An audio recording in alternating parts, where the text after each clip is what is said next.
right now. Kelly's a little bit busy, so as she's done before, I'm gonna do it this week. So this is really weird because I don't know what's going on. I got my friend recording for me. She's doing a great job. Good job, Mia.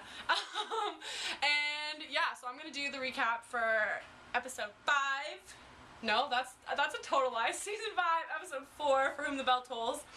And basically this episode for me was like, I don't think I've ever cried so much with a TV show.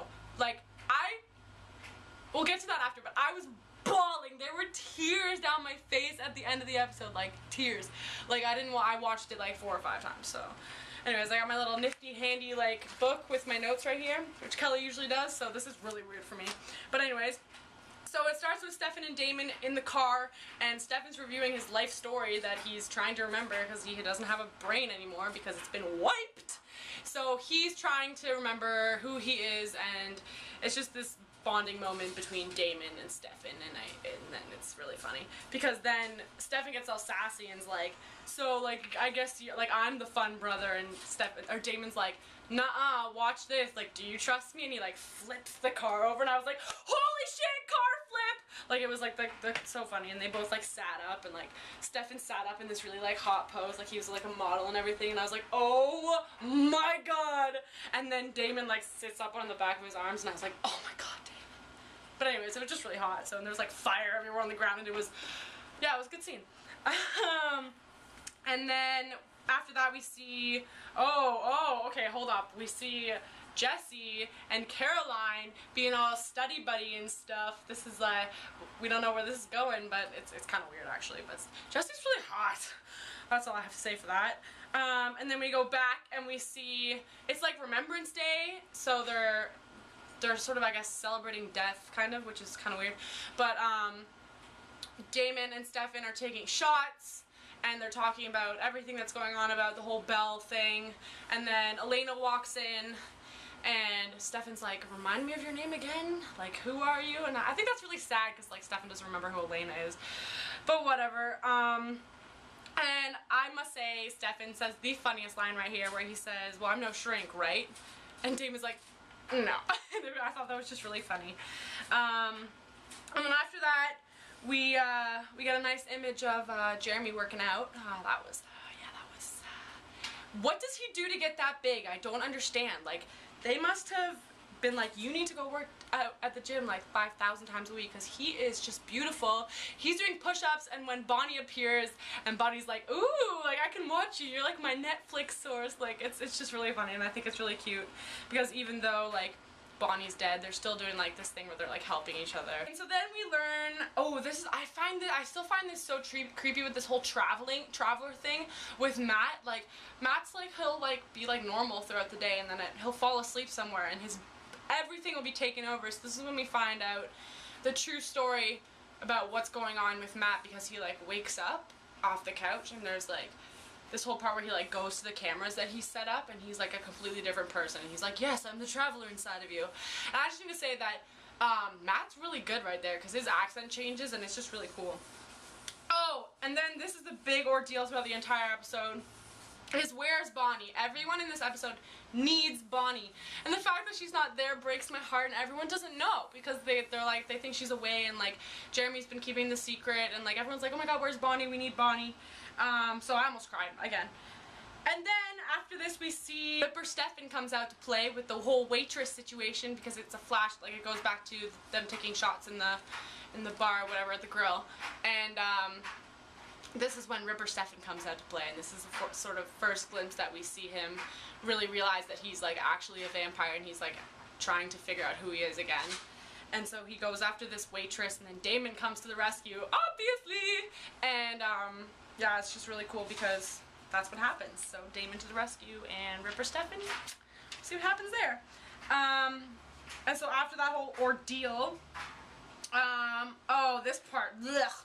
I almost vomited because there was way too much Stefan and Elena. That whole like, let's go find out who you are, let's go try and figure out our relationship again. I don't care, okay?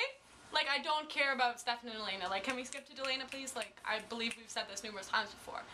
So that's what happens, and that goes on for way too long.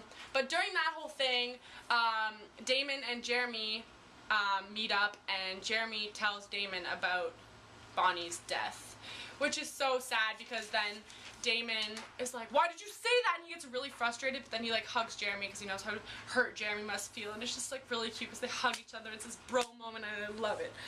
And then it goes back to Jesse and Caroline studying again, being all study buddies and stuff, and then Jesse does this really like sly move where he's like, hey, like look over there kind of thing, and like Caroline like turns around, he's like this close to her, and they like kiss, and it's just like Caroline's like, what do I do? And he's like, sorry, I've been wanting to do that since, you know, like move-in day. And I was like, Jesse, you're attractive, but you know, where's Tyler? I couldn't really stop thinking about Tyler, but yeah.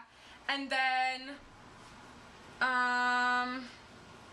there's one point where I wrote down here that I don't really remember, but Matt. Apparently Matt goes ape shit. I don't really know what happens, but he like cuts himself and like I don't even know.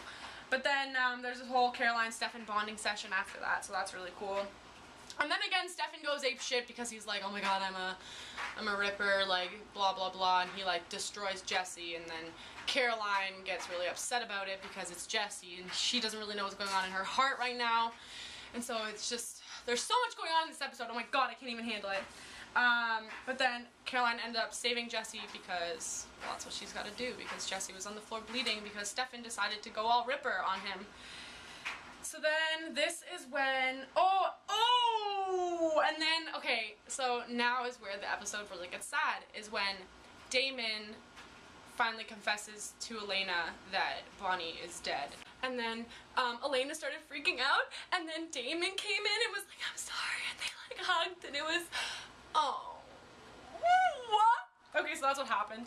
And then after that, it cuts right to the quote-unquote Remembrance Day of Bonnie, or her funeral, I guess, held by Jeremy, which I think is actually the cutest thing I've ever seen in my life, because he's really, like, composed, because he knows that, like, Bonnie's right there, but everyone else is bawling their eyes out. I was bawling my eyes out, as I said at the beginning, like, literally, by this point in the episode, I'm pretty sure my face was, like, bright red. I was, like, like, the most ugliest crying face you could see in your entire life. Like, I'm pretty sure I look like a screaming baby.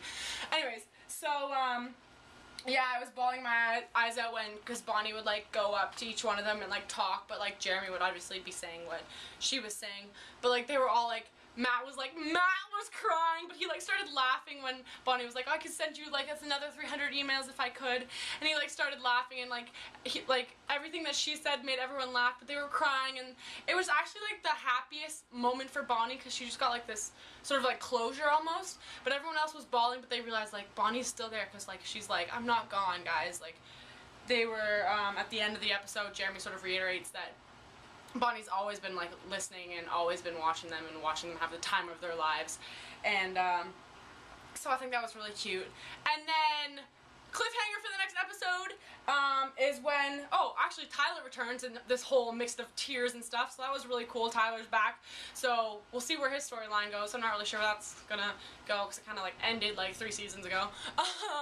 But, cliffhanger is Jesse and Dr. Asshole Face, and Jesse's like, I don't really remember what happened, and he was like, well, you probably got bit by a vampire. Bah! Stab in the arm! What?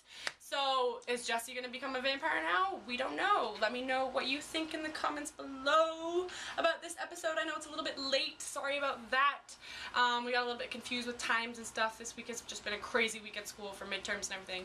So, let us know what you think. If you guys have any spoilers for the next episode, because I don't. But I feel like it's going to be a good one, because there's so many things that are happening amongst each other now. So, I hope you enjoyed that recap, and just make sure to like, comment, and subscribe, because we do make videos every Crazy Cat Mondays and Fantastic Fridays. She's not here, but love her. This is Kelly's face, so she's right here. Yeah, so thanks for watching, guys, and peace, love, and Vampire Diaries.